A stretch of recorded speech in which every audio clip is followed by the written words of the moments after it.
Desert in South America is one of the greatest archaeological wonders of the world.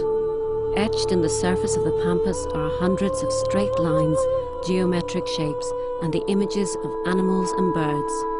These are the Nazca Lines, built by the Nazca people, but why they were created has defied explanation.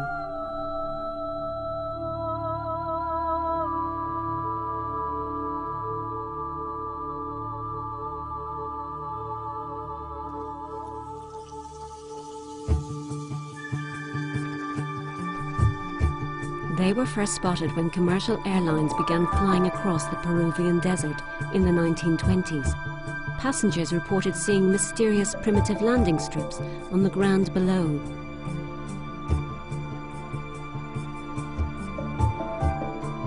There are more than 800 uncannily straight lines, some running for many kilometers.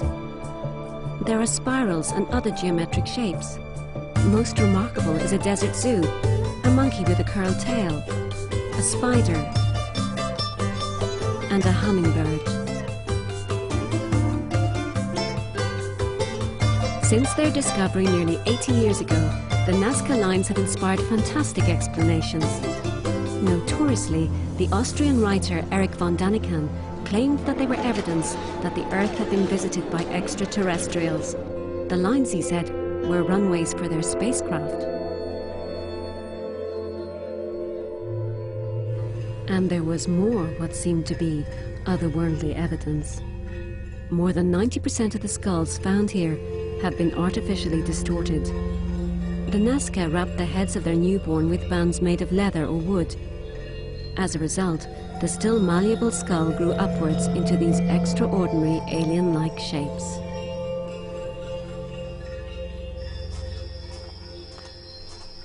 Scientific study began in the 1940s with the arrival of a German mathematician and astronomer, Maria Reicher. Reicher believed the lines were a sophisticated astronomical calendar. In 1965, astronomer Gerald Hawkins came to Nazca, fresh from investigating Stonehenge. He used computers to check Reicher's theory. Hawkins could find no connection at all between the lines and the stars. Astronomy was not the solution to the puzzle. But there is no mystery how the lines were made. The desert is covered with a layer of dark-colored stones. Beneath is a lighter-colored sediment. To create a line, the Nazca simply had to remove the stones on the surface in whatever patterns they wished. Similar designs had been found in Nazca cloth patterns, which were all woven from a single thread of llama wool. In a similar way, the pictures of animals created on the desert floor are all based on one line etched into the ground. It seems to have been the Nazca's proficiency as weavers that allowed them to execute pictures and designs on such a large scale.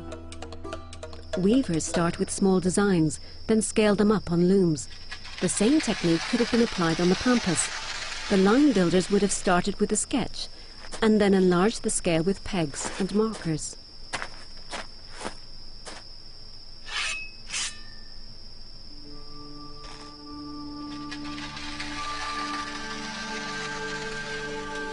The result, after just a few hours' work by the researchers, is a perfect Nazca spiral. But what were the Nazca Lines for? Recent investigation has linked them directly with water. Although the animal images are the best-known designs, perhaps it is the many mysteriously straight lines that hold part of the answer. It has been shown that all but one of these lines start from star-like radial points, often marked by a low mound, and every one of those points bordered rivers and tributaries. They were sacred walkways. So perhaps ritual and survival did indeed come together between the lines.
Hi guys, it is December 4th, 2012, and I'm here recording a bizarre phenomenon in Austin, Texas. If you can see this is right outside my trailer door on my deck. There's little spots of water forming all over my deck, and even on my little coffee table here. I don't understand. Little scattered spots of water. I don't know where they're coming from.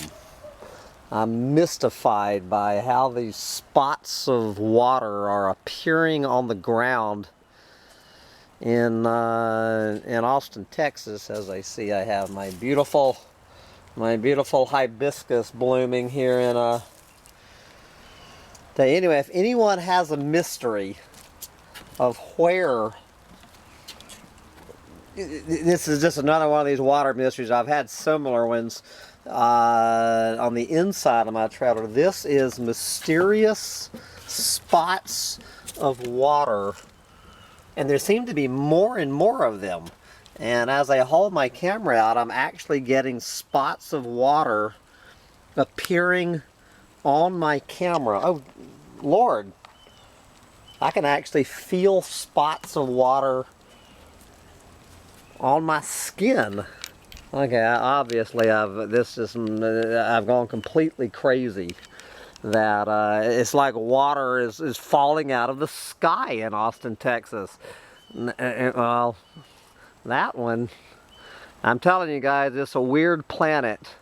It's completely bizarre. We have water falling out of the sky in Austin, Texas. I hope the hell it doesn't hurt my this little flower here. Anyway, anyone who says things aren't turning strange on this planet obviously hasn't been outside in Austin, Texas, where we have water falling out of the sky. Thank God it's not very much. Bye, guys.